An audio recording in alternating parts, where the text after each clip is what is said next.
Hello बच्चों, राधे राधे। तो कैसे हो आप सभी लोग। तो सबसे पहले तो आप सभी को एक very good morning, very good afternoon, very good evening, जब भी आप हमारी ये वीडियो देख रहे होंगे। तो पिछली वीडियो में हमने प्रोजेक्टाइल के साथ साथ मोशन प्लेन जितना भी था उसका सिर्फ कंसेप्चुअल पार्ट हमने सारा कर लिया है। ठीक है, आज उसका लास्ट एक टॉपिक बचता है, इंडिविजुअल टॉपिक। ऐसे आ जाता है सवाल, कैसा सवाल आएगा वो हमारा जब क्वेश्चन करवाएंगे कैसा क्वेश्चन आता है उसमें लग जाएगा पता। बट यूनिफॉर्म सर्कुलर मोशन आज हमारे पास एक टॉपिक है, चैप्टर का आखिरी टॉपिक है एनसीईआरटी वाइज। एंड सारे कंसेप्ट करवा दिए। होप सो आप कॉपी पेन लेके नोट्स बना रहे होंगे। आप जिसने पहले वाली वीडियोस नहीं देखी, पहले वाली वीडियोस देख लेना, लिंक आपको डिस्क्रिप्शन में मिल जाएंगे। पहले से शुरू करो, यहाँ तक पहुँचो, फिर एकदम क्लियर कट समझ आने लग जाएगा। सवाल इनिशियल लेवल पे बनना शुरू हो जाएंगे, बाकी जो लेवल 2 के सवाल हैं उनको हम देखेंगे फिर जरा कैसे हो सकते हैं। ठीक है, तो आज का टॉपिक बिना ज़्यादा बातचीत किए करते हैं शुरू। That is uniform circular motion. तो उसके लिए ये दो वर्ड्स है, एक देखिए यूनिफॉर्म अलग रखिए, सर्कुलर मोशन अलग रखिए। अब देखिए नंबर एक चीज़ कि सर्कुलर मोशन आप सभी को पता है कि सर्कुलर मोशन किसे कहते हैं। कोई भी ऑब्जेक्ट ले लो, कोई भी ऑब्जेक्ट अगर सर्कुलर पाथ में मूव कर रहा है तो ये जो ऑब्जेक्ट मोशन कर रहा होगा इसके मोशन को बोला जाएगा सर्कुलर मोशन। ठीक है, बचपन से पढ़ते आ रहे हम। कोई भी ऑब्जेक्ट सर्कल में मूव कर रहा है, सर्कुलर पाथ में मूव कर रहा है तो उसका मोशन होगा सर्कुलर मोशन।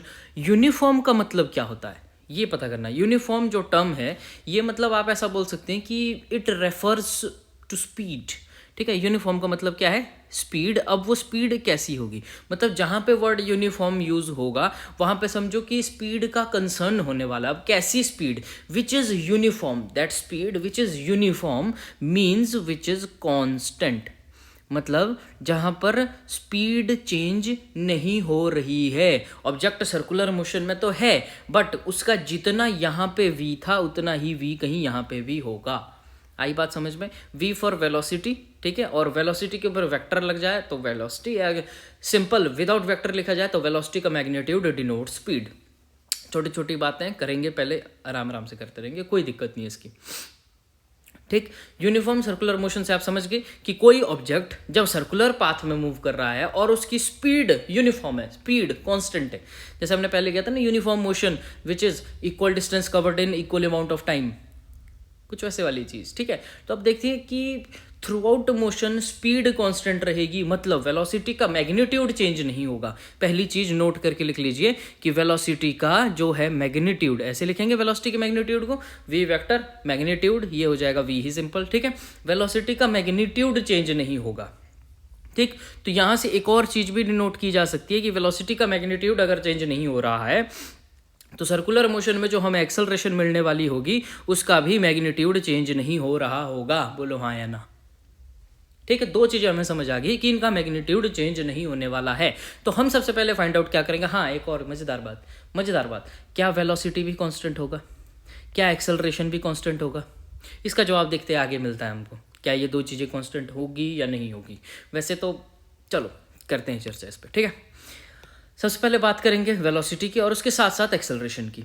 ठीक है, तो अब देखते हैं कि हम मान के चलिए, सपोज करते हैं कि एक ऑब्जेक्ट हमारे पास है, जो कि सर्कुलर पाथ में मूव कर रहा है। लेट अस से ये सी है, इसको मान के चलो ये पहली फिगर बन रही है। इसमें 2-3 फिगर से समझाना पड़ेगा। ठीक है, ये पहली फिगर बन रही है, मान के चलिए ये है हमारा पहली फिगर में सर्कुलर पाथ हमने लिया जिसका सेंटर कुछ सी ले लिया हमने। ठीक है, तो उसमें बोल दिया कि एक ऑब्जेक्ट कहीं यहाँ से ऐसे इस पॉइंट पे है पी पे, ठीक, और दूसरा ऑब्जेक्ट कहीं इस पॉइंट पे है पी डैश पे। या चलो ऐसे मत लो, दूसरा ऑब्जेक्ट मत लो, चलो ऐसे लो, एक सर्कल लिया, उसकी ले लो रेडियस आर, कैपिटल आर ले ली रेडियस, और मान लो कि एक ऑब्जेक्ट यहाँ पे है पी पॉइंट पे। ठीक है, एक से समझो तो ज़्यादा मजा आएगा क्योंकि दो से थोड़ा कॉम्प्लिकेट हो जाएगा। पहले स्टार्टिंग में एक से करो। एक ऑब्जेक्ट है पॉइंट पी पे, ठीक, किसी टाइम टी पे लेके चलो।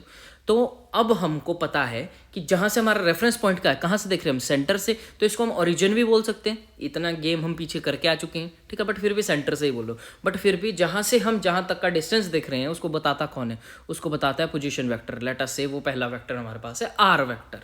ठीक, वो वहाँ पे है आर वेक्टर, हमारे को पोजीशन वेक्टर पहला मिल चुका है किसका, पार्टिकल जो हमारे पास पी पॉइंट पे। ठीक, अब मान के चलिए इसको कुछ हम दे देते हैं वेलोसिटी। तो मान के चलिए, अब देखिए मज़ेदार बात, वेलोसिटी का क्या खेल होता है। द डायरेक्शन ऑफ वेलोसिटी कैसी होती है, टेंजेंट टू द सरफेस। कहाँ से, tangent to the surface towards the motion, along with the motion. अब हमने बोला कि वो मोशन कुछ ऐसा है, ऐसे घूम रहा है, ऐसे मतलब एंटी क्लॉकवाइज घूम रहा है, यहाँ से देखिए एंटी क्लॉकवाइज, तो जो वेलोसिटी की डायरेक्शन होगी वो होगी टेंजेंट कुछ ऐसी।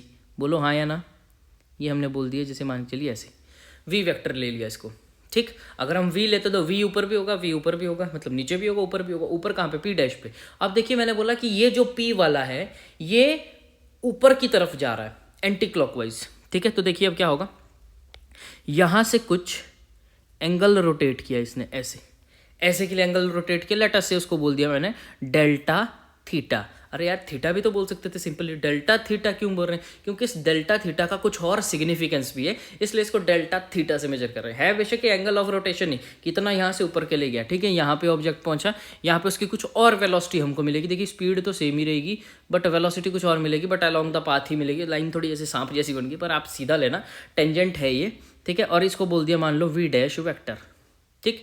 वेलोसिटी देखिए हमने नीचे वी ली, ऊपर वी डैश ली, मतलब वेलोसिटी अलग अलग होगी। वेलोसिटी का मैग्नीट्यूड सेम रहेगा, मीन्स स्पीड सेम रहेगी। अब इसमें क्यों अलग अलग हो रहा है, वेलोसिटी क्यों अलग अलग हो रही है, क्योंकि वेलोसिटी होती किस किस का है, होता किस किस पे डिपेंड करता है, मैग्नीट्यूड पे एज वेल एज डायरेक्शन पे। तो अब ध्यान से देखिए कि हर एक पॉइंट पे सर्कुलर मोशन में जो भी चीज़ होती है, हर एक पॉइंट पे, जैसे आपने धागे से स्टोन बांधने वाला 9th में पढ़ा होगा, ऐसे ऐसे घुमा रहे हैं ऐसे ऐसे, तो हर पॉइंट पे वो जो स्टोन है वो कुछ अंदर की तरफ को फील कर रहा होगा, एक फोर्स, या उसको बोल सकते हैं जैसे हर एक पॉइंट पे अंदर की तरफ को टिल्ट होगा, मतलब हर एक पॉइंट पे उसकी डायरेक्शन चेंज हो रही होगी, इसीलिए नीचे वी और ऊपर वी डैश लेना पड़ेगा। बोलो हाँ या ना, ठीक है। तो एक चीज़ तो समझ आ गई कि वेलोसिटी का जो वेक्टर है वो कांस्टेंट वेक्टर नहीं है। तो यहीं से हमें एक और चीज़ समझ आ गई कि जो एक्सेलरेशन का वेक्टर भी होगा, हर पॉइंट पर डायरेक्शन चेंज हो रही होगी। जब वेलोसिटी ही कांस्टेंट नहीं है तो एक्सेलरेशन कैसे कांस्टेंट हो जाएगी। तो एक्सेलरेशन का भी जो वेक्टर है, मैग्नीट्यूड बेशक सेम रहेगा, but acceleration vector itself is not a constant vector because of changing direction.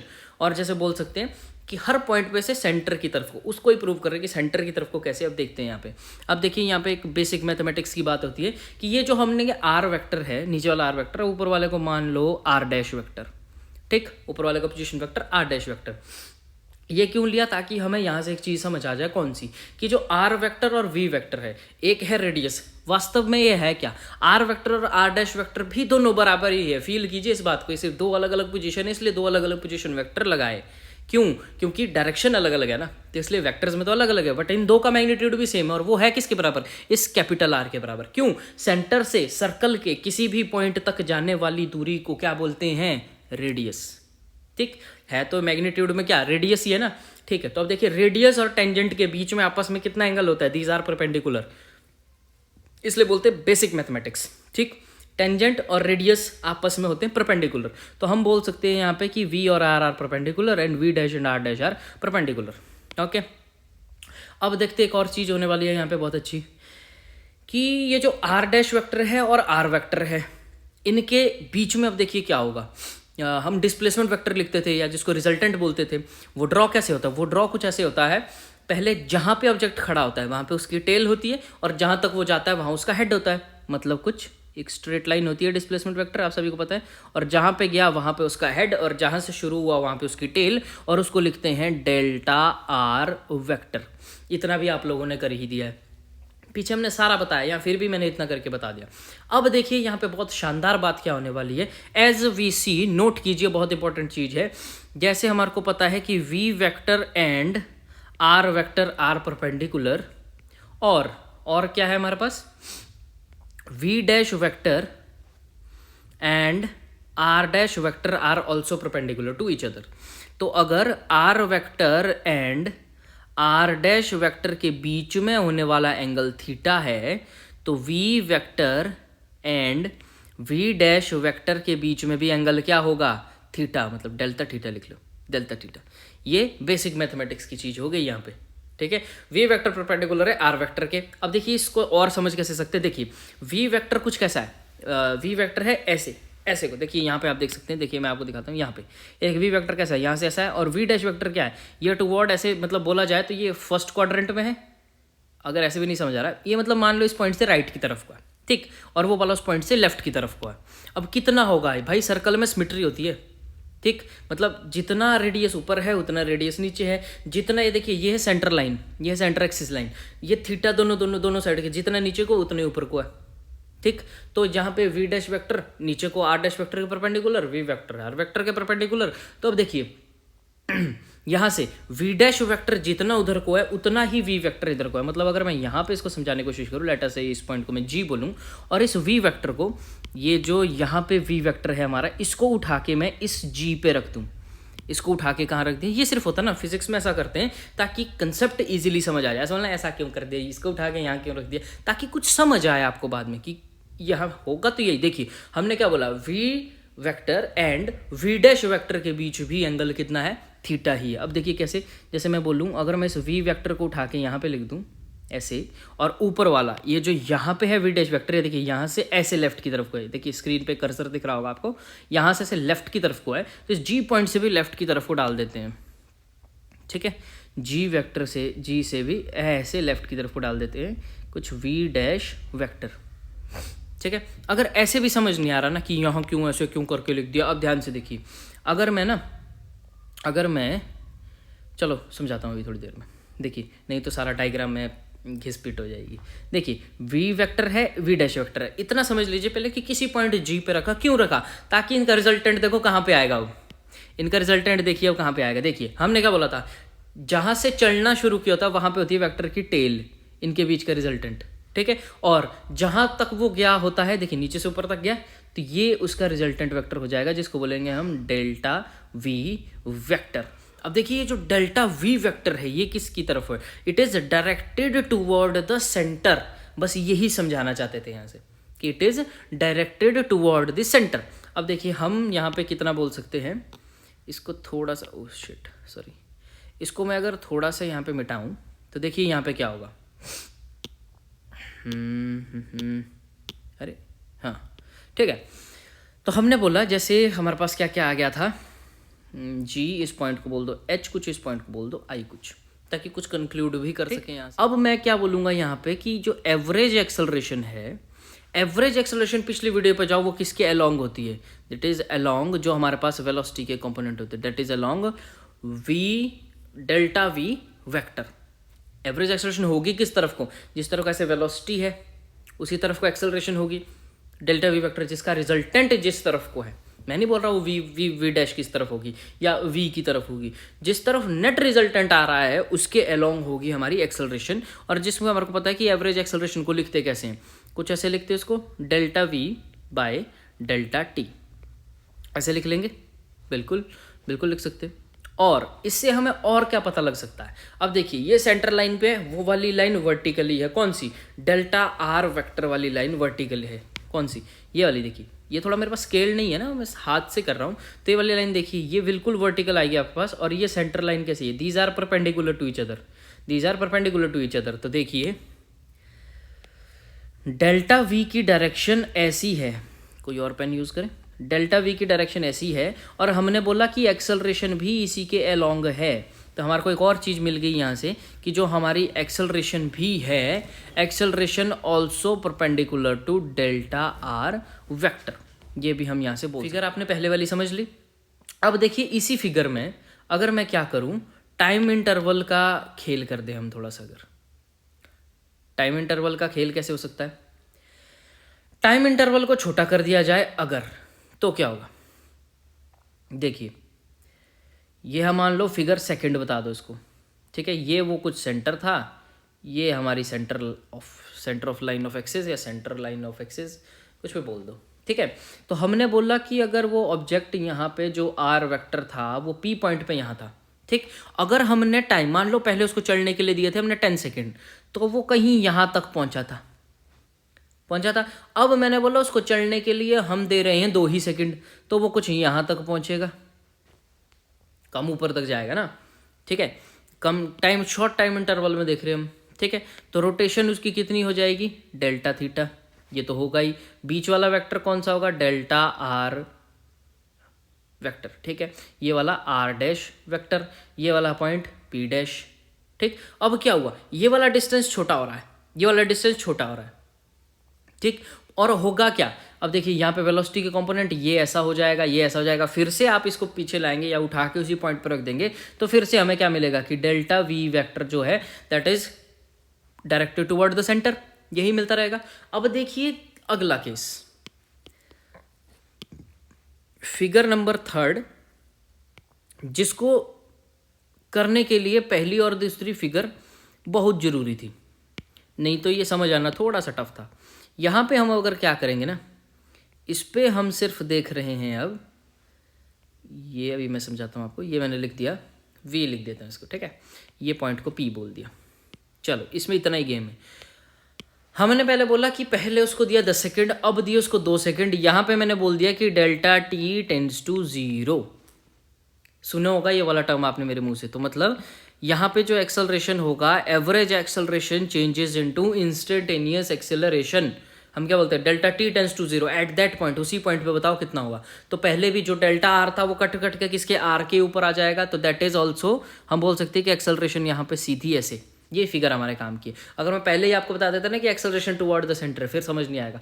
इस वाली फिगर से और पहली फिगर से हमने अज्यूम किया कि जब हमारे पास डेल्टा आर नहीं होगा, वो पूरा नीचे होगा, यहाँ पे वी ऐसे को है, तो इसकी एक्सेलरेशन एक्चुअली में होगी किस तरफ को, वो हमको समझ आ चुका है कि एक्सेलरेशन इज अलोंग, किसके अलोंग होती है, डेल्टा वी वेक्टर के।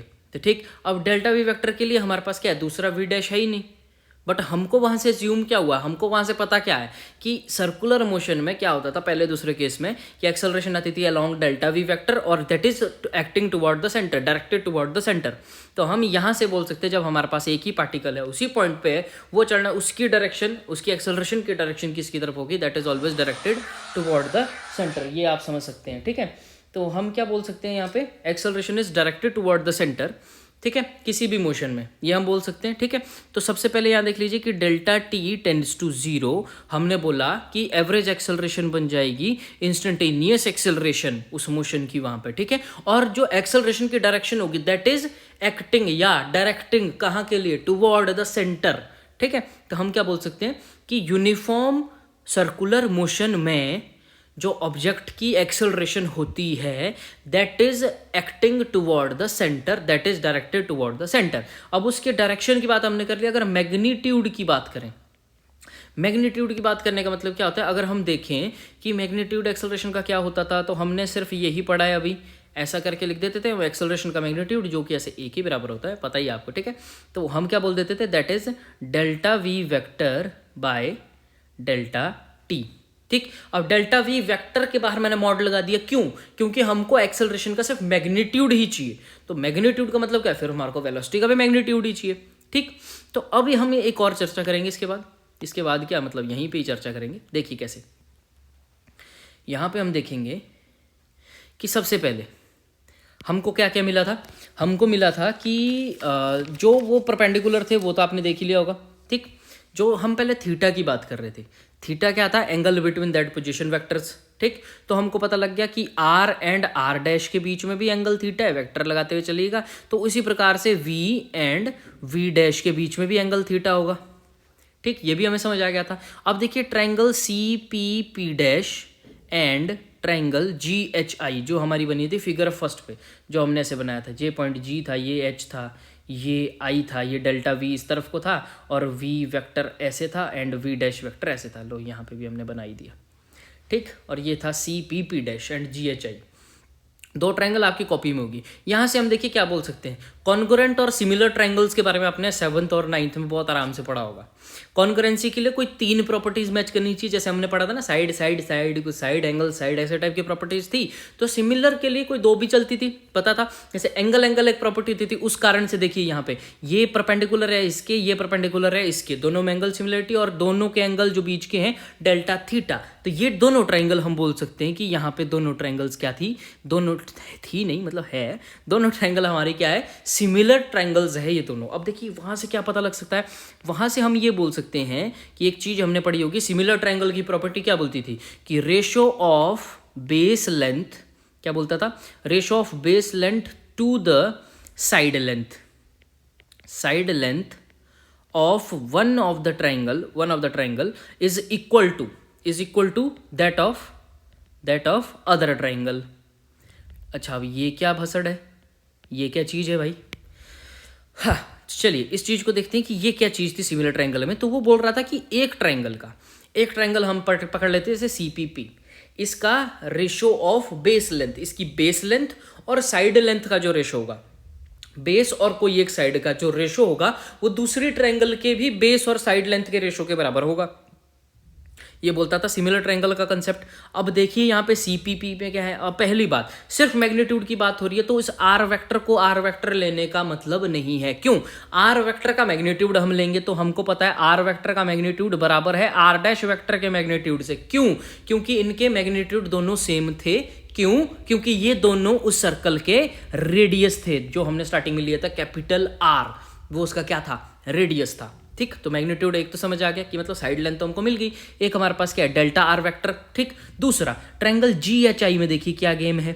जीएचआई में क्या गेम है कि एक बेस लेंथ तो है हमारे पास डेल्टा वी डैश, डैश नहीं है वो, sorry, vector, delta V vector है। ठीक है, दूसरा साइड लेंथ कौन सी ली जाए? वी वेक्टर ली जाए या वी डैश वेक्टर ली जाए? तो हमने पहले ही बोला है कि वी डैश वेक्टर का mod is equal to V vector का mod is equal to V dash vector का मैग्नीट्यूड, क्योंकि ये दोनों है हमारे पास velocities at two different points. तो अब वेलोसिटी का जब हम मैग्नीट्यूड लेंगे तो वेलोसिटी का मैग्नीट्यूड क्या होता है? स्पीड। तो हम पढ़ क्या रहे हैं? Uniform circular motion. इसका मतलब क्या है? यूनिफॉर्म सर्कुलर मोशन में स्पीड होती है कांस्टेंट, तो चाहे वी लो चाहे वी डैश लो, तो हम वी लेके चलते हैं। V for velocity of V dash लेंगे तो, क्योंकि वी डैश तो तब लेना अगर दो बार वी हमको मिल रहा होता, दोनों सेम ही है तो मैं वी लेता हूँ। ठीक, तब देखो पूरा समझा दिया बहुत शानदार तरीके से। अभी भी कोई डाउट आ रहा होगा तो कमेंट सेक्शन में बता सकते हैं आप लोग। ठीक है, तो अब देखिए पहली triangle base length delta R vector, अब मैग्नीट्यूड से कंसर्न है तो मैग्नीट्यूड ही लेंगे, अपॉन ये हुई बेस लेंथ, अपॉन में साइड लेंथ। अब साइड लेंथ में देखो या तो आर वेक्टर ले लो या आर डैश वेक्टर ले लो, तो लेने का मतलब क्या? कैपिटल आर ही ले लेते हैं क्योंकि दोनों का मैग्नीट्यूड तो कैपिटल आ रही है, दोनों रेडियस ही है, पता है। ठीक, अगली ट्रायंगल में देखिए क्या है। अगली ट्रायंगल ये वाला पॉइंट है जी, अगर समझ नहीं आ रहा होगा पहली फिगर में, जी ये है एच और ये है आई। ठीक है, जी एच आई, इसमें देखिए क्या है? इज इक्वल टू द दूसरे ट्रायंगल का भी बेस लेंथ और साइड लेंथ। बेस लेंथ क्या है? यहाँ पे है डेल्टा वी वेक्टर और इसका मैग्नीट्यूड ही चाहिए हमको, और नीचे अपॉन में देखिए कहाँ पे हाँ, कि भाई वी वेक्टर लिया जाए या वी डैश वेक्टर लिया जाए तो दोनों का मैग्नीट्यूड तो सेम ही है, तो मैं बोल सकता हूँ कि मैं वी ही ले लेता हूँ। ठीक, अब देखिए थोड़ा सा मिटा देते हैं। आई होप यार प्लीज़ आपको ये चीज़ समझ आई होगी। नहीं समझ आया कोई बात नहीं, बता देना कि यार यहाँ पे थोड़ा ऊपर नीचे हो गया, यहाँ पे हमको समझ नहीं आया। ठीक है, आप बता सकते हैं ओपनली। ठीक है, तो यहाँ से हम क्या चाहिए? हमको एक्सेलरेशन में क्या चाहिए होता? हमने पहले ही बात की थी क्या? फिजिक्स में एक चीज़ का ध्यान रखना, जो चीज़ निकालनी हो ना उसमें जिस चीज़ की रिक्वायरमेंट हो पहले उसका पता कर लो। कैसे? देखिए delta V vector upon delta T, तो हमको डेल्टा वी वेक्टर का वैल्यू पता होना चाहिए। तो ये देखिए डेल्टा वी वेक्टर यहाँ से निकल सकता है। अब देखिए कैसे, यहाँ से देखिए कि डेल्टा वी वेक्टर अगर मैं निकालना चाहूँ तो वी इस तरफ को चल जाएगा, तो ये हो जाएगा V upon R and delta R vector. ठीक, इतनी सी चीज़ समझ आ गई कि ये हो चुका होगा। ठीक, अब देखते हैं, अब मैं एक और चीज़ बताता हूँ आपको। एक चीज़ अगर आप हमारे साथ बहुत पहले से बने हुए हैं, मतलब एक बार उसको देख लीजिएगा प्लीज़, जहाँ पे हमने बताया था कि limit delta T tends to zero, इस चीज़ का मतलब क्या होता है। ठीक, और इसके साथ जो भी जुड़ा होगा, जैसे यहाँ पे हमको ज़रूरत है delta R vector upon delta T, इस चीज़ का मतलब क्या है? इस पूरी चीज़ का मतलब क्या है और इसको लिखते कैसे?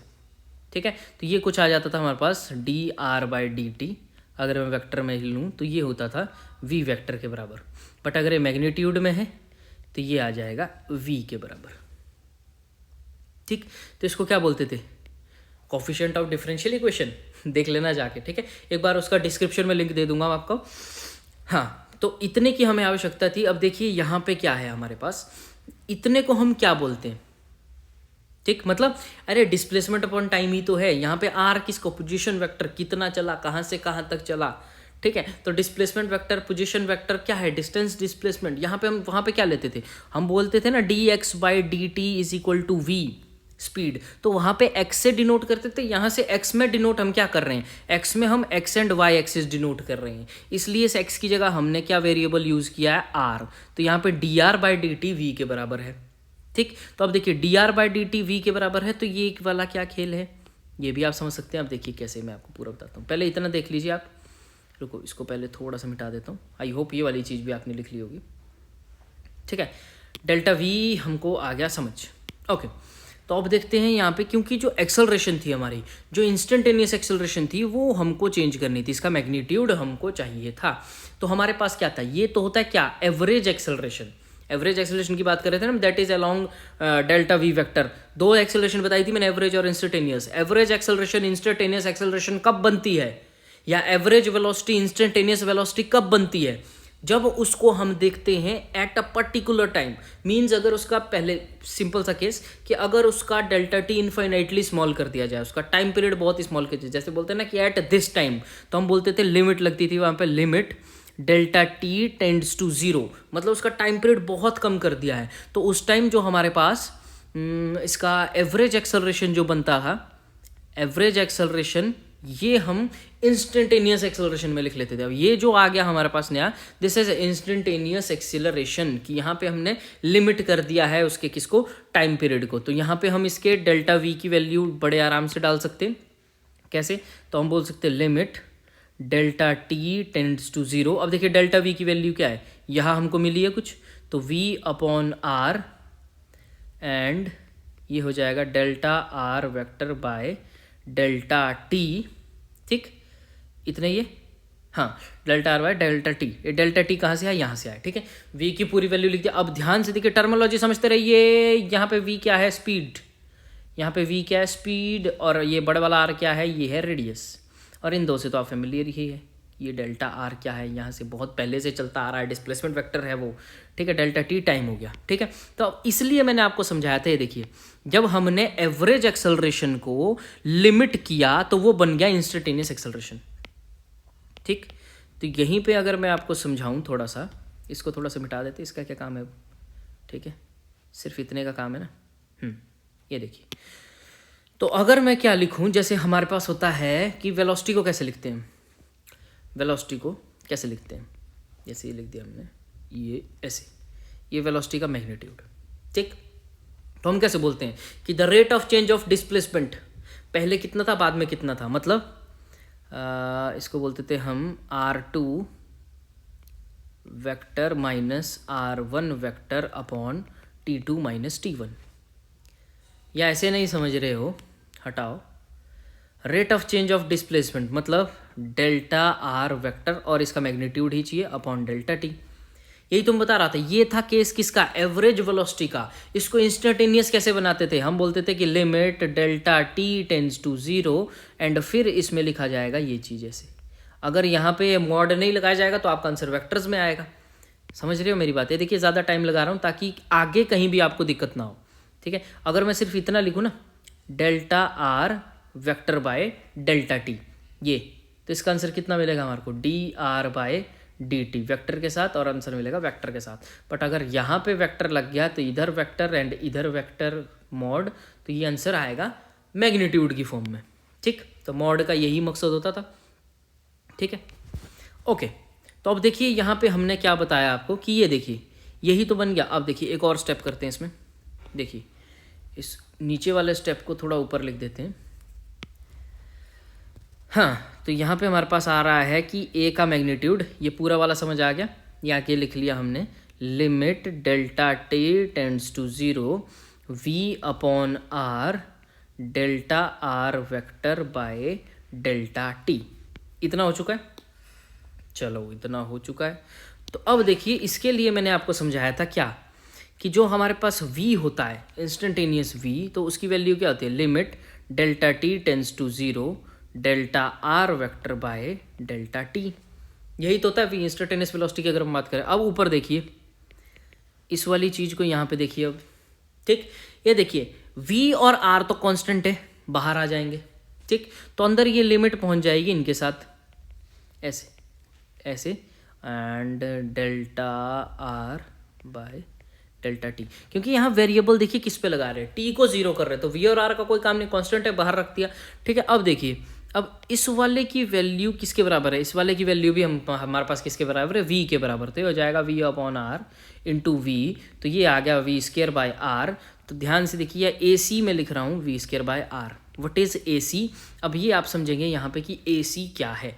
आई होप इतना आपको समझ आ गया पहले, ठीक है। तो एक्सेलरेशन का मैग्नीट्यूड यूनिफॉर्म सर्कुलर मोशन में कितना होने वाला है, जोर से बोलेंगे सारे, v²/r, where v is the speed of the particle. ध्यान से देखिए, स्पीड भी कांस्टेंट, रेडियस भी कांस्टेंट, तो एक्सेलरेशन का मैग्नीट्यूड भी कांस्टेंट। बट क्या डायरेक्शन कांस्टेंट है? नहीं, सर्कुलर मोशन में डायरेक्शन हर पॉइंट पे चेंज होती रहती है। अब देखिए यहाँ पे क्या है, हमने क्या बोला था, इसकी डायरेक्शन कैसी होती है, it is acting toward the centre.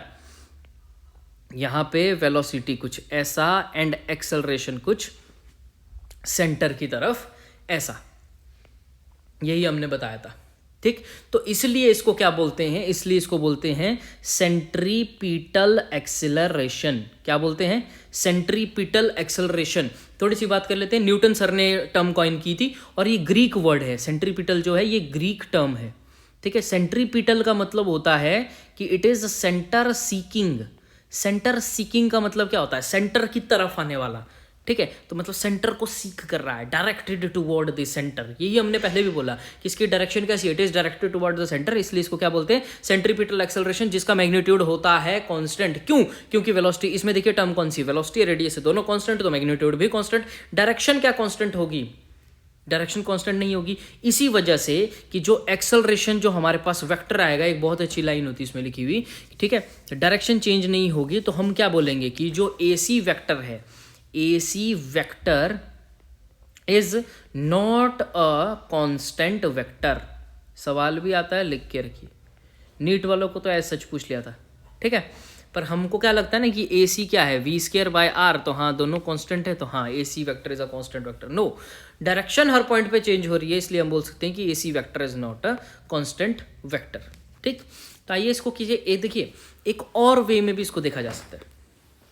और वे का मतलब, और वे में एक और टर्म आपके साथ इंट्रोड्यूस करने वाले हैं हम। देखिए जितने भी फॉर्मूलाज आ रहे हैं ना, जैसे AC का आ गया पहले इंपॉर्टेंट, v²/r, मैग्नीट्यूड के बारे में चर्चा कर ली, ये सारा आप लिख के रखिए कहीं अपने पास, कॉपी वगैरह में कहीं एक बढ़िया से लिख के। देखो इसी चीज़ को किसी और वे से हम कैसे कर सकते हैं। मान के चलिए हमारे पास क्या था, एक सर्कुलर ट्रैक था जिसका सेंटर कोई C था, ठीक। और हमने क्या बोला था कि एक यहाँ पे है किसी पोजीशन पे जिसका कोई पोजीशन वेक्टर है हमारे पास R वेक्टर, ठीक है। और ये इसका मैग्नीट्यूड है कितना, बेसिकली ये तो रेडियस, ये सबको पता है, ठीक। और ये गया यहाँ पे कहीं ऊपर, ठीक। यही वाला ऑब्जेक्ट जो P पे था, किसी वेलोसिटी से V से, जो पहले वाला डायग्राम था वही रिपीट कर रहा हूँ फिर से, ये इसका मोशन था एंटी क्लॉकवाइज, ठीक है। यहाँ पे इसकी वेलोसिटी कैसे हो जाएगी, ऐसे टेंजेंट, और ये वाला वेक्टर कौन सा था, R' वेक्टर, ठीक है। अब यहाँ से देखिए P से P dash, this point is P से P' जाने में इसकी एंगल रोटेशन कितनी हुई थी, इसको हमने नाम दिया था डेल्टा थीटा। तो हमने बोला था कि ये डेल्टा थीटा का कुछ और रोल भी रहने वाला है। देखिए डेल्टा थीटा बेसिकली क्या है, ये है हमारे पास angle between R vector and R' vector, ये दो था। तो जबकि ये this is V dash vector, ठीक है, and V vector is perpendicular to R vector, जैसे ये था हमारे पास और ये था हमारे पास। इसकी वजह से हम क्या बोल सकते थे कि V vector and V' vector के बीच भी एंगल कितना होगा, डेल्टा थीटा।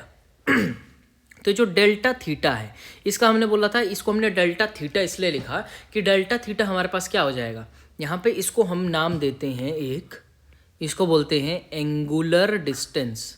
क्या बोलते हैं?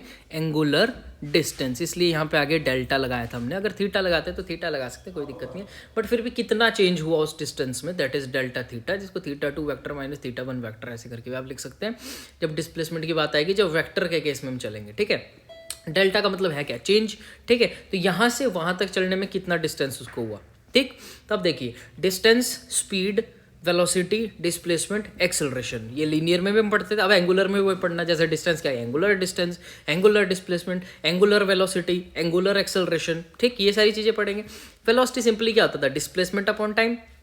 तो एंगुलर डिस्प्लेसमेंट या एंगुलर वेलोसिटी, एंगुलर स्पीड, एक क्या आता है इसमें, देखिए हम करेंगे, यहाँ पे ये लिखा मैंने, एंगुलर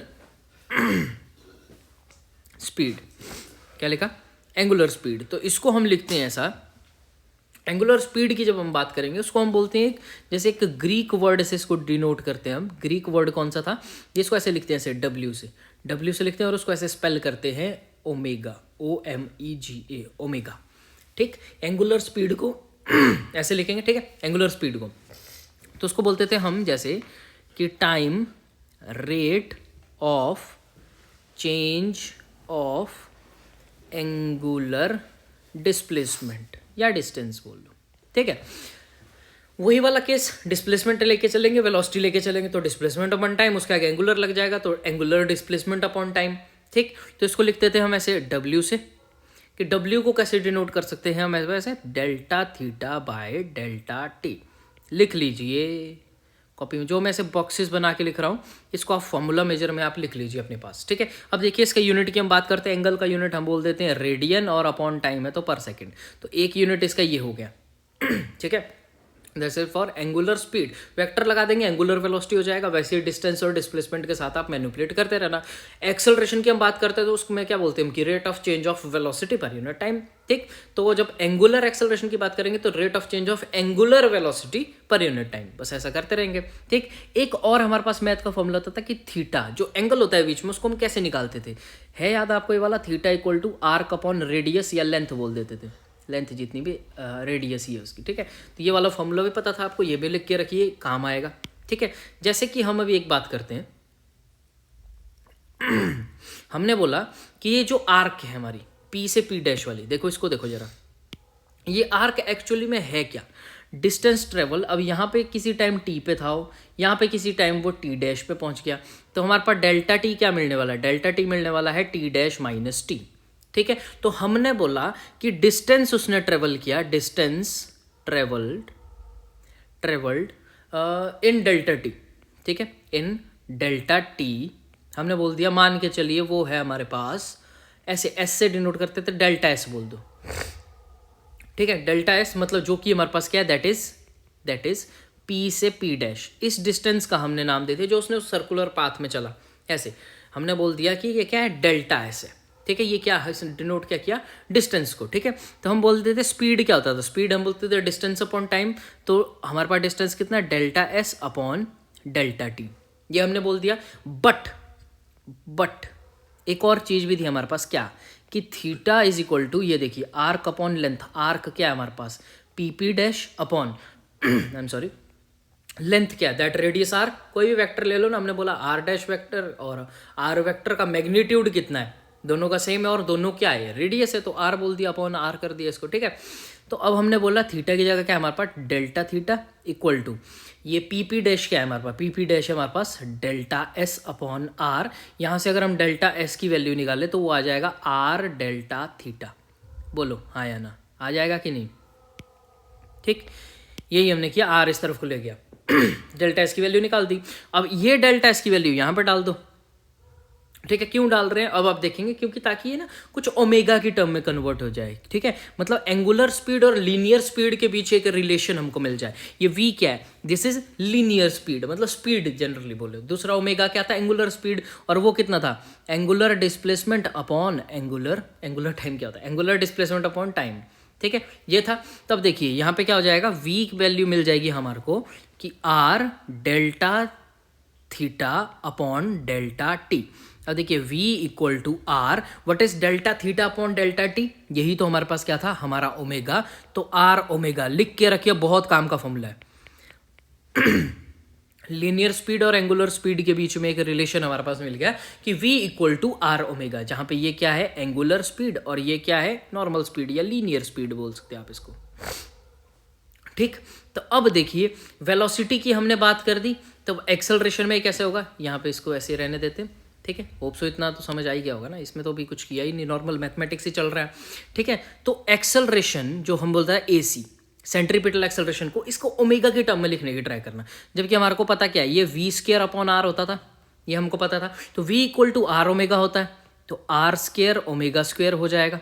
v की जगह आर ओमेगा लिख लेना, तो आर ओमेगा का स्क्वायर क्या होता है, आर ओमेगा का कंप्लीट स्क्वायर क्या होता है, ये होता है R square upon omega square, upon में एक आर है, एक आर से एक आर कैंसिल हो जाएगा, तो ए सी की वैल्यू हमारे पास आ जाएगी ओमेगा स्क्वायर आर।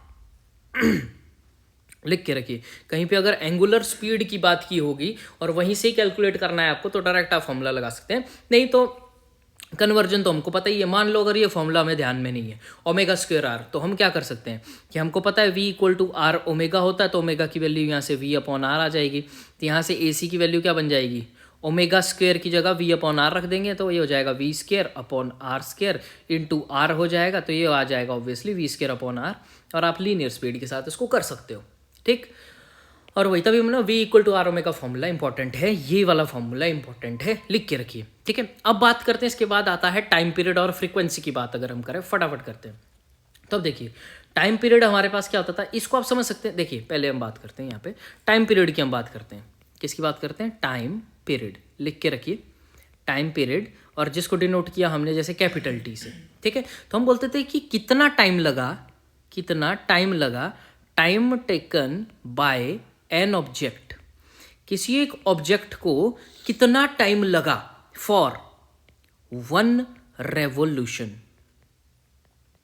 ठीक। पेंडुलम के केस में हम क्या बोलते थे, टाइम टेकन फॉर 1 ऑसिलेशन। यहां पर सर्कुलर मोशन में क्या हो रहा है, एक रेवोल्यूशन के लिए कितना टाइम उसको लगा, उसको बोलते हैं हम क्या, टाइम पीरियड, ठीक। इसी के साथ हमारे पास आता है एक वर्ड फ्रीक्वेंसी।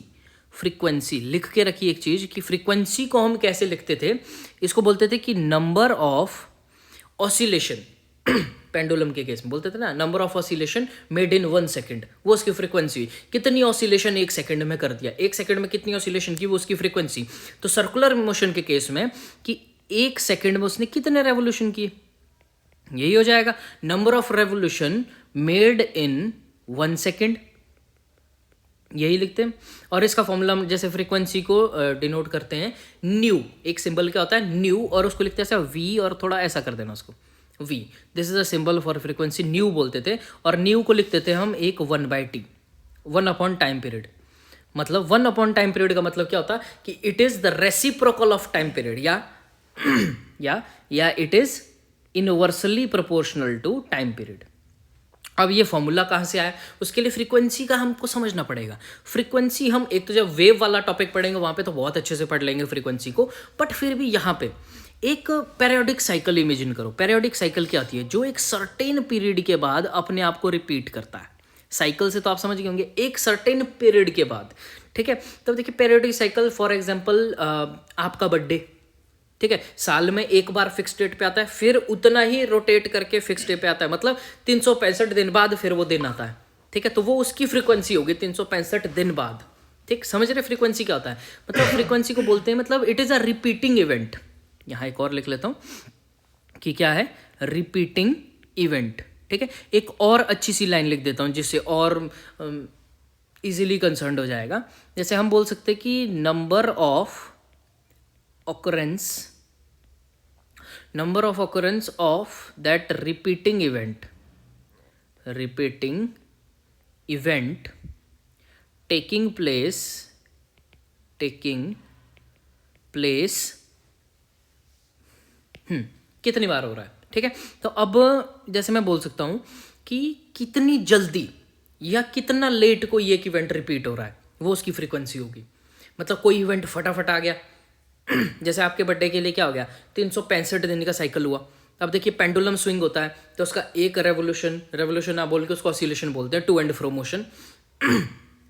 एक ऑसिलेशन में कितना टाइम लगा उसका देखिए। तो अब टाइम पीरियड जितना ज़्यादा होगा, मतलब टाइम पीरियड बहुत ज़्यादा हो गया, तो उसकी फ्रीक्वेंसी अपने आप नहीं कम हो जाएगी। फ्रीक्वेंसी का मतलब उसके रिपीट होने की गति, कितना जल्दी वो रिपीट हो रहा है। तो हमने बोला कि वो 1000 दिन बाद रिपीट हो रहा है, तो 1000 दिन बाद रिपीट होने का मतलब, और 365 दिन रिपीट होने का मतलब, किसकी फ्रीक्वेंसी ज़्यादा है, 365 दिन वाले की ना, कि एक तो 365 दिन में ही रिपीट हो जाएगा, ठीक, और एक को रिपीट होने में लग रहे हैं 1000 दिन, ठीक। तो मतलब कौन सा जल्दी, अब देखिए 1000 दिन में ये वाला इवेंट कितनी बार, 2 बार तो अच्छे से ही हो जाएगा, उतनी बार ये एक ही हो रहा है, ठीक है। अगर इसको मैं बोल दूं, अगर मैं इसको ले लूँ 1500, कि एक इवेंट 1500 दिन बाद रिपीट हो रहा है, तब देखिए यहाँ पे 4 3 12, ये तो 4 बार रिपीट हो सकता है, ठीक है। आप आराम से समझिए कि कितना जल्दी कोई एक इवेंट हमारे पास आ रहा है, या कितना जल्दी कोई चीज़ अपने आप को रिपीट कर रही है, ठीक है।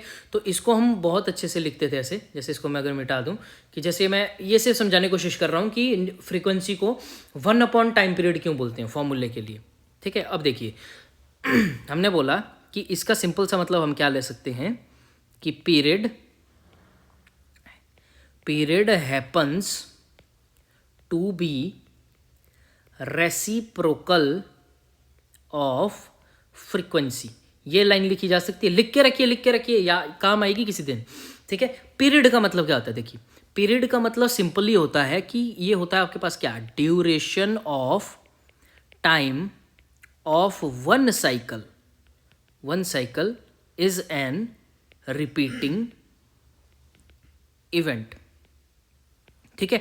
मतलब कितना टाइम उसको लगेगा एक पर्टिकुलर एक साइकिल को रिपीट करने के लिए, एक रिपीटिंग इवेंट को एक साइकिल कितनी देर बाद वो रिपीट होगा। जब वन साइकिल कंप्लीट हो जाएगी फिर वो अपने आप को रिपीट करना शुरू कर देगा, जैसे आपका प्लेनेटरी मोशन होता है या जैसे दिन रात वाला फॉर्मेट होता है कि एक पर्टिकुलर टाइम बाद अपने आप को रिपीट करता है। अब वो टाइम वेरी कर सकता है, ठीक। तब देखिए यहाँ पे हम बोला कि हाँ, ये था कि हमने क्यों बोला कि फ्रीक्वेंसी जो है वो 1 टाइम पीरियड है।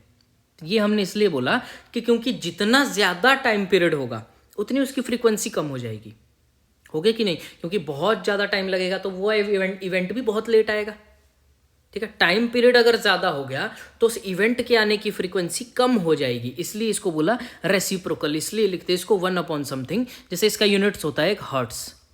एक साइंटिस्ट थे जिनका सरनेम हर्ट्स था, ठीक है, तो इसके नाम पे फ्रीक्वेंसी का यूनिट होता है हर्ट्स, ठीक है। तो इस हर्ट्स का मतलब ही होता है कि एक साइकिल पर सेकेंड, स्टैंडर्ड यूनिट में 1 साइकिल पर सेकेंड। हर्ट्स का मतलब समझ आ गया। तो इसलिए हम फ्रीक्वेंसी को ऐसे भी लिख सकते हैं, फ्रीक्वेंसी को लिखने का तरीका है क्या, नंबर ऑफ साइकिल कितनी साइकिल है, नंबर ऑफ साइकिल अपॉन कितना उसको टाइम लग रहा है, ठीक। तो इसलिए क्या लिख सकते हैं, अब नंबर ऑफ साइकिल का कोई यूनिट थोड़ी होता है, इसलिए इसको देखो यूनिट भी इसका क्या है, सेकंड इनवर्स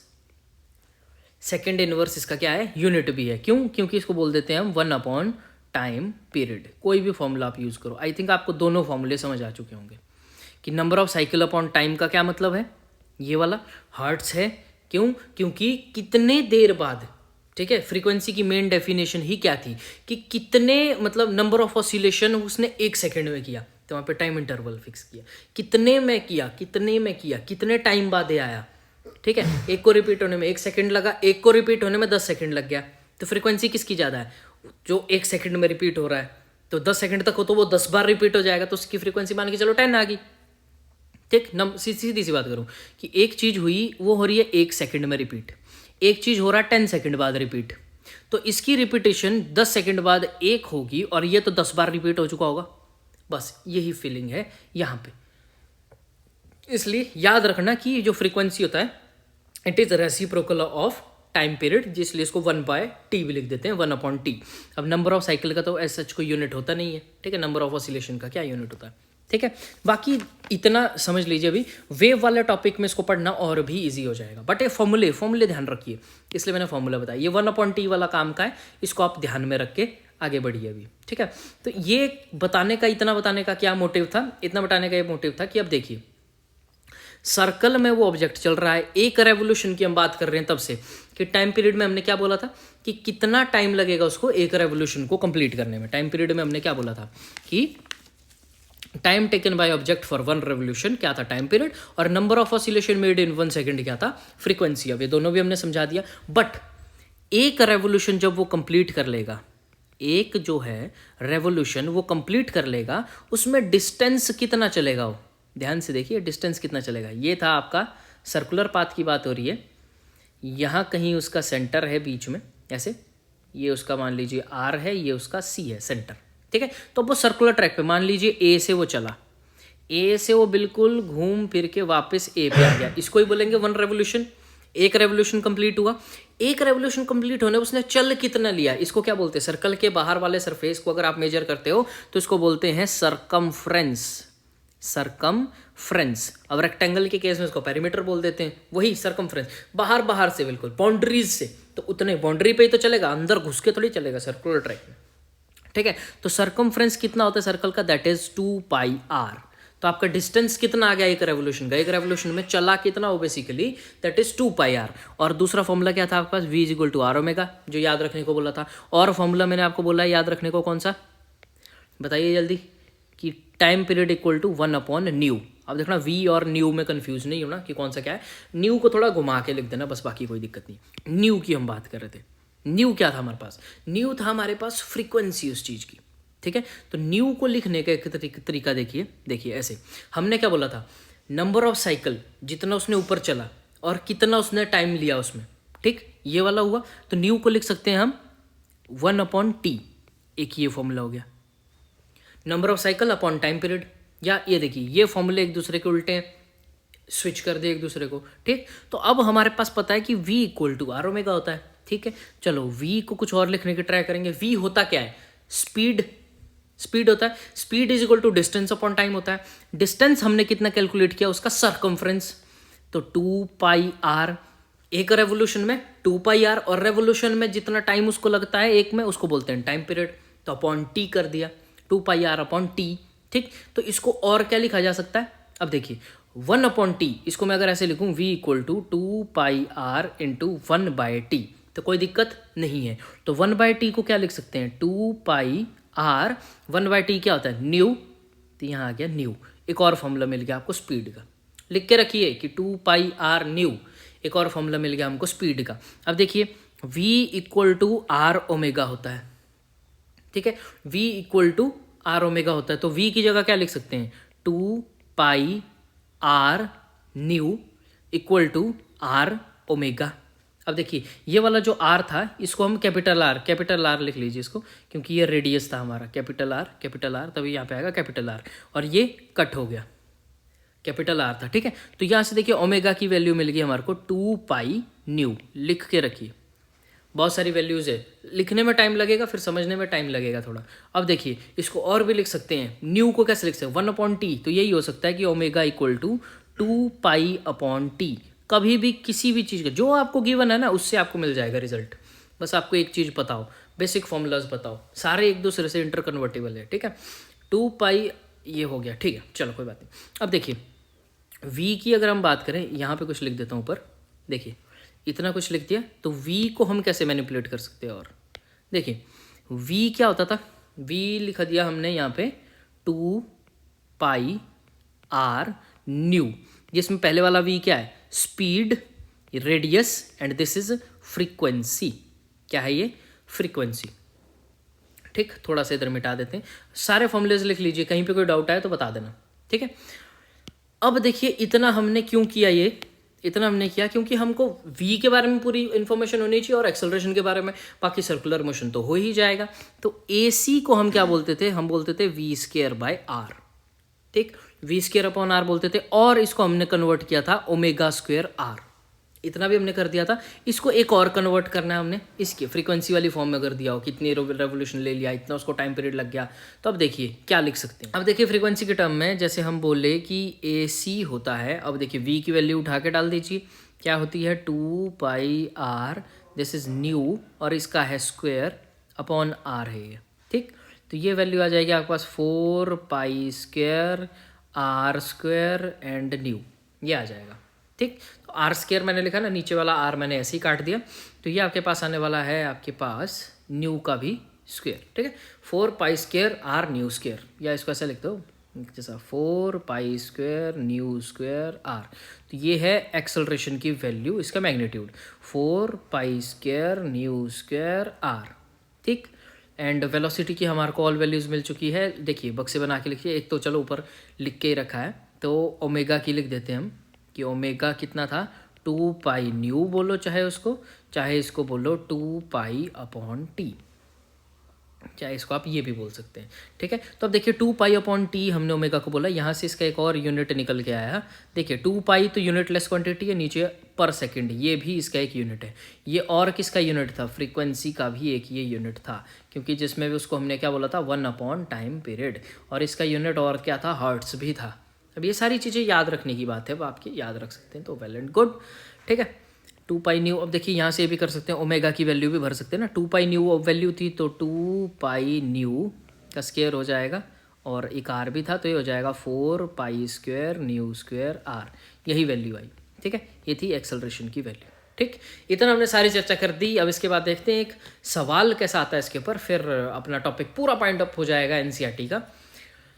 उसके बाद क्वेश्चंस पे आएंगे। सबसे पहले एनसीईआरटी के देखेंगे, एच.सी. वर्मा सर ने कैसे प्रैक्टिस करने के लिए दिया है प्रॉब्लम्स, और प्रीवियस ईयर देखते हैं कि नीट और जेईई में इसका क्या रोल था। हाँ, तो देखिए ये आपके पास एक सवाल है इसका, यहाँ पे एक कॉमन सा सवाल लिए इन सारी प्रॉब्लम को साइमल्टेनियसली मद्देनजर रखते हुए कि यूनिफॉर्म सर्कुलर मोशन का एक सवाल बन के आपके सामने ले आया। जनरल सा सवाल है, पेपर में कैसा आएगा या कैसा आ रहा है, आता है, उसके बारे में अगली वीडियो में हम चर्चा करेंगे। ठीक है, ये सवाल देख लेते हैं कि an insect in a circular ball of radius 12 centimetre moves along the ball steadily and complete 7 revolutions in 100 second.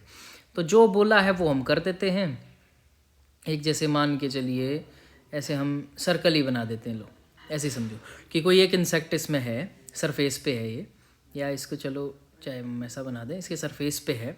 ठीक है, अपने हिसाब से ट्रैक ऐसे करके इसके सरफेस पे ही ऐसे चल रहा है कोई इंसेक्ट है हमारे पास। ठीक है, वो क्या कर रहा है, इसका रेडियस दे दिया है कुछ हमारे को, लिख के रखते हैं बहुत सारी चीज़ें।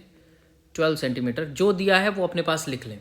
ठीक है, और उसने बोला कि 7 रेवोल्यूशंस इन 100 सेकेंड, तो उसकी क्या निकालनी है, एंगुलर स्पीड और लीनियर स्पीड बता देनी है उसके मोशन की, ऑफ मोशन, ये ऊपर वाले में।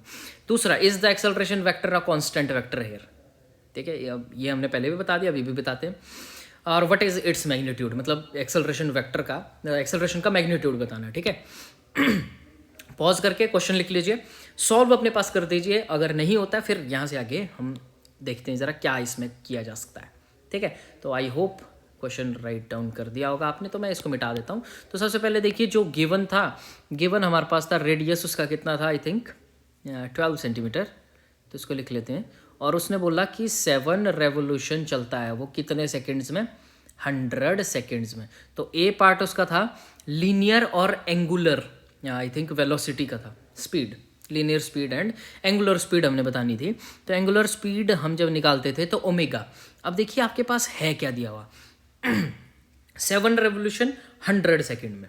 ठीक है, अब ओमेगा का कौन सा फॉर्मूला आप लगा सकते हैं, देखिए V equal to R omega भी होता है।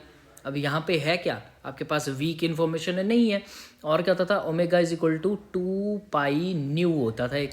फ्रीक्वेंसी भी, अब देखिए फ्रीक्वेंसी से भी कर सकते हैं, और कैसे, 2 पाई अपॉन टी। अब देखिए अगर हम क्या करें इसका, देखिए ध्यान से देखिए, 7 रेवोल्यूशन 100 सेकेंड में उसने बोला है, तो हम क्या निकाल सकते हैं, इसका टाइम पीरियड तो निकल ही सकता है। टाइम पीरियड क्या होता था कि एक रेवोल्यूशन में, ठीक है, मतलब टाइम टेकन फॉर 1 रेवोल्यूशन, एक रेवोल्यूशन में उसको कितना टाइम लगा। तो देखिए टाइम पीरियड उसका निकालने के लिए कि हमारे पास 7 रेवोल्यूशन में 100 सेकेंड्स लग गए उसको। ठीक है, तो एक रेवोल्यूशन में कितना टाइम लगेगा, सिंपल सी कैलकुलेशन है, 100 अपॉन 7 सेकेंड्स। तो हमारे पास टाइम पीरियड गिवन है, तब देखिए 1 अपॉन टाइम पीरियड करके चाहे यहाँ पे लगा दीजिए, चाहे टाइम पीरियड की वैल्यू यहाँ पे डाल दीजिए। तो हमने बोला कि ओमेगा होता है, जैसे हमने बोला 2 पाई न्यू से भी आप इसको कर सकते हैं, और ऐसे 2 पाई अपॉन टी से भी आप इसको कर सकते हैं। तो यहाँ से देखिए ओमेगा की वैल्यू क्या आने वाली है, आपके पास टाइम पीरियड है आपके पास 100 अपॉन 7। ठीक है, तो 2 पाई, तो आपके पास न्यू कितना हो जाएगा, न्यू होता है 1 अपॉन टी, तो 1 अपॉन टी का मतलब कितना हो जाएगा, 1 अपॉन 100 अपॉन 7, और ये हो जाएगा 7 अपॉन 100, इसका उल्टा, जस्ट उल्टा।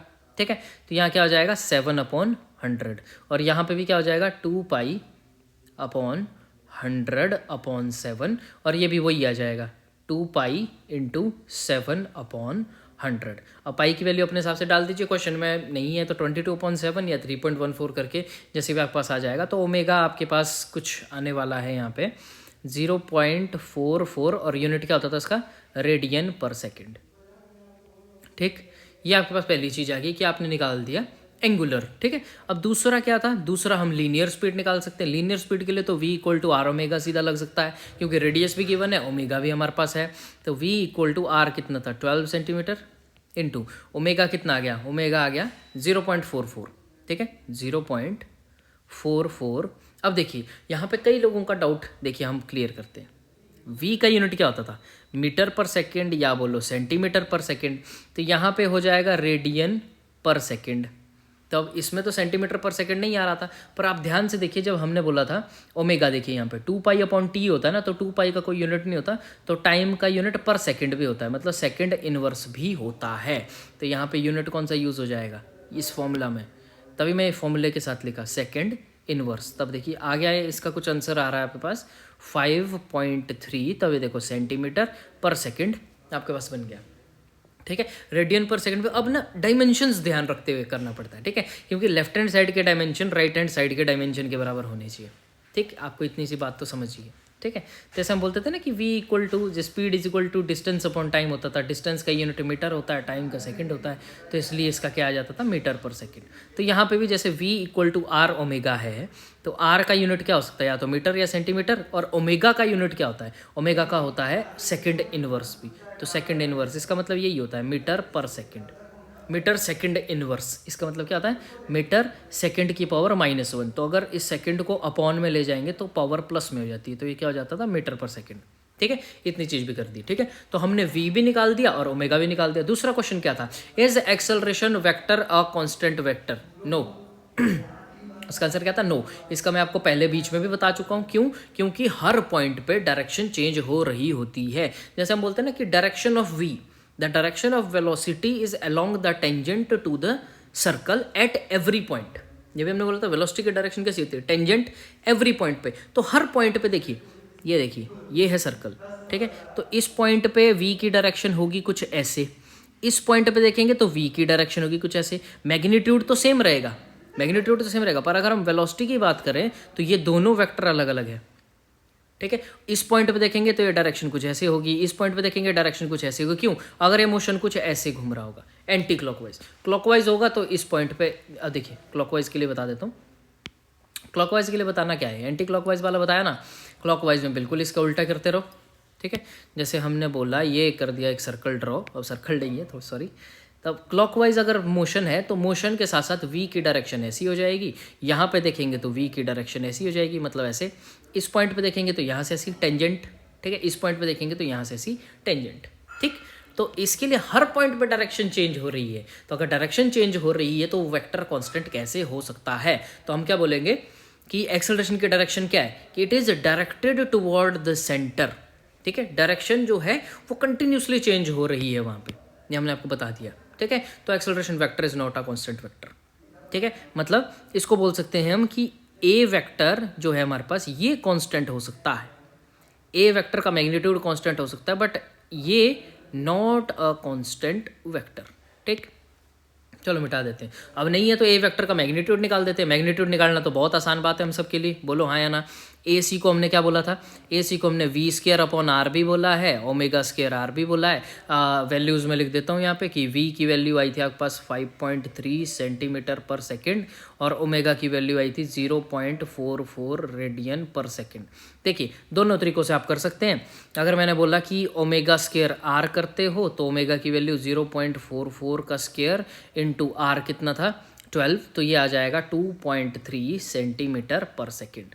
ठीक, और अगर वैसे ही आप v² लगाते हो तो v की वैल्यू कितना थी 5.3 का स्क्वायर अपॉन रेडियस कितना था 12, तो 5.3 का 25 25 25 25 25 28.09। ठीक है, अपॉन 12, और ये काट पीट के यही आएगा 2.34 सेंटीमीटर पर सेकेंड। यहाँ पे भी लिख लो 34 या 2.3 ही लिख लो, 2.3 सेंटीमीटर पर सेकेंड, और एक स्क्वायर भी लगा दो। एक्सेलरेशन का यूनिट क्या होता है, या तो मीटर पर सेकेंड स्क्वायर या तो सेंटीमीटर पर सेकेंड स्क्वायर, डिपेंडिंग अपॉन आपका रेडियस का यूनिट क्या है। मिलीमीटर में दिया तो वैसे कर लो, कन्वर्ट करना है तो इसको यहाँ कन्वर्ट करने में कौन सी दिक्कत आ रही है। ठीक है, तो इतना ही था, ये हमने एक क्वेश्चन करा के बता दिया, और यूनिफॉर्म सर्कुलर मोशन में जितना था आप उतना ये कर सकते हैं, इसके अलावा कोई कंसेप्ट ज़्यादा कुछ हार्ड नहीं है इसमें। ठीक है, तो कल से हम क्या करेंगे, पूरा मोशनल प्लेन जितना भी है उसके सारे क्वेश्चन देख लेंगे, एक ही वीडियो में बनाने की ट्राई करेंगे, या ज़्यादा 2 बन सकती है। ठीक है, करने की ट्राई करेंगे, एक समरी वाली वीडियो दे देंगे HC वर्मा सर के टॉपिक्स के साथ कंबाइन करके। ठीक है, तब तक के लिए अगर आपको वीडियो पसंद आई हो तो चैनल को सब्सक्राइब कर सकते हैं। हाँ, थोड़ा मैं आपको यहाँ बताना चाहता हूँ, रुकिएगा, स्किप मत कीजिएगा, थोड़ा सा कुछ मैं बताना चाहता हूँ आपको कि अभी देखिए पिछली वीडियो और इस वाली वीडियो में थोड़ा सा डिले है, मतलब ऐसे 1 हफ्ते का डिले हो चुका है, 1 हफ्ता प्लस का डिले हो चुका है। तो मेरा प्रॉमिस है इस चैनल पे कि लास्ट टाइम ये डिले हुआ, ठीक है, इस बार के लिए थोड़ी सी सॉरी फॉर द इनकन्वीनियंस, माफ़ी चाहते हैं। आज का कभी नहीं होगा, बिल्कुल रेगुलर जिस पेज में वीडियो आ रही होगी वो आती रहेगी। बाकी कम्युनिटी टैब में हमेशा मेंशन कर दिया जाएगा, अगर कुछ ifs and buts ups and downs हो जाते हैं तो कम्युनिटी टैब आप चेक करते रहे, वहाँ पे आपको इन्फॉर्मेशन मिल जाएगी अगली वीडियो के रिगार्डिंग कि अगर लेट भी हो रही है। वैसे मेरी पूरी कोशिश रहेगी, क्योंकि कुछ डिस्प्यूट था वो हम सॉल्व कर चुके हैं। अब कोई दिक्कत नहीं, अब हम बैठ चुके हैं अपने सेटअप में, यहाँ पे बिल्कुल अच्छे से बैठ चुके हैं। ठीक है, अब से कोई दिक्कत नहीं आएगी। तो तब के लिए तभी बोल रहा हूँ, फॉर ऐसे कंटेंट आपको रेगुलरली मिलते रहेंगे, मेरी गारंटी है। हम दोनों साथ में मिलके पढ़ाई करेंगे, ठीक है, और धम ठीक है। तो आशा है ये वाली वीडियो अगर आपको पसंद आई हो तो लाइक कर दीजिएगा वीडियो को और चैनल सब्सक्राइब कर ले, और बाकी हम बातचीत करते हैं अगली वीडियो में। तब तक के लिए पढ़ते रहें, आगे बढ़ते रहें। सी यू, टाटा, इमोजी के साथ, बाय बाय।